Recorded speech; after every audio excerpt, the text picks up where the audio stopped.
Voyons comment la loi de l'esprit de vie œuvre dans nos vies. En premier lieu, elle nous fait connaître ce que Dieu attend de nous. Aucun véritable enfant de Dieu ne peut dire qu'il ignore sa volonté, car la loi de l'esprit de vie, dans le tréfonds de notre être, nous instruit continuellement.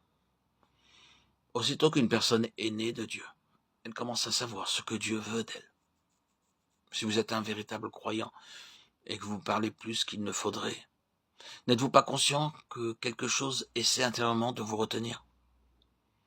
Oh, frères et sœurs, il n'est pas possible d'avoir la vie spirituelle et de ne pas posséder aussi la loi de l'esprit de vie.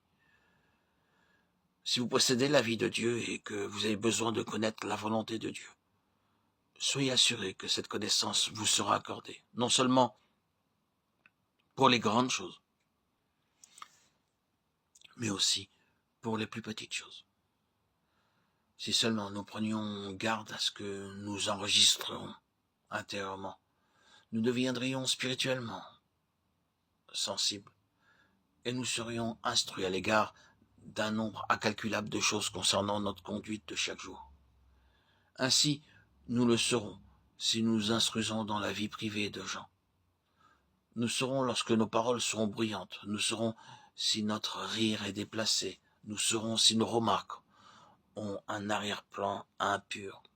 Or, la loi de l'esprit de vie en Jésus-Christ nous enseignera les moindres détails de notre conduite. Une personne peut avoir reçu très peu d'éducation, mais si cette même personne reçoit la vie de Christ et se soumet à la loi de l'esprit de vie, sa conduite sera une manifestation toujours grandissante de Christ. Comment se fait-il alors que certains chrétiens paraissent si ignorants des choses spirituelles? Ce n'est pas parce qu'ils n'ont pas la loi de l'esprit de vie, mais parce qu'ils ne sont pas soumis à la loi de l'esprit de vie qui est en eux. L'opération de cette nouvelle loi nous délivre de l'ignorance des choses de Dieu. Elle nous permet aussi d'aimer ce que nous ne pouvons aimer de manière naturelle. Par exemple, vous avez affaire à un frère particulièrement contrariant. Vous avez toujours des difficultés dans vos relations avec lui. Tout ce que vous pouvez faire, c'est d'être poli avec lui. Mais vous savez parfaitement bien que cela n'est pas suffisant. Alors, vous faites des efforts pour vous conformer aux standards chrétiens. Vous prenez à cœur la situation et vous priez sérieusement à ce sujet. Cependant, vos tentatives relationnelles n'aboutissent nulle part.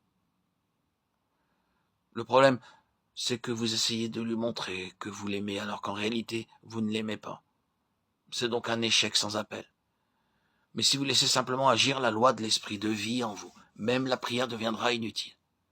Car c'est la loi de vie divine d'aimer et la vie divine ne peut violer la loi divine. Quand vous vous confiez simplement dans l'action de cette loi, vous découvrirez que votre problème est résolu, et cela même sans aucun effort de votre part, pas même l'effort d'une prière exprimée.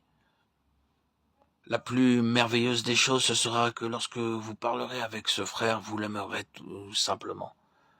Quand la loi de l'esprit de vie opère, nous agissons spontanément et souvent même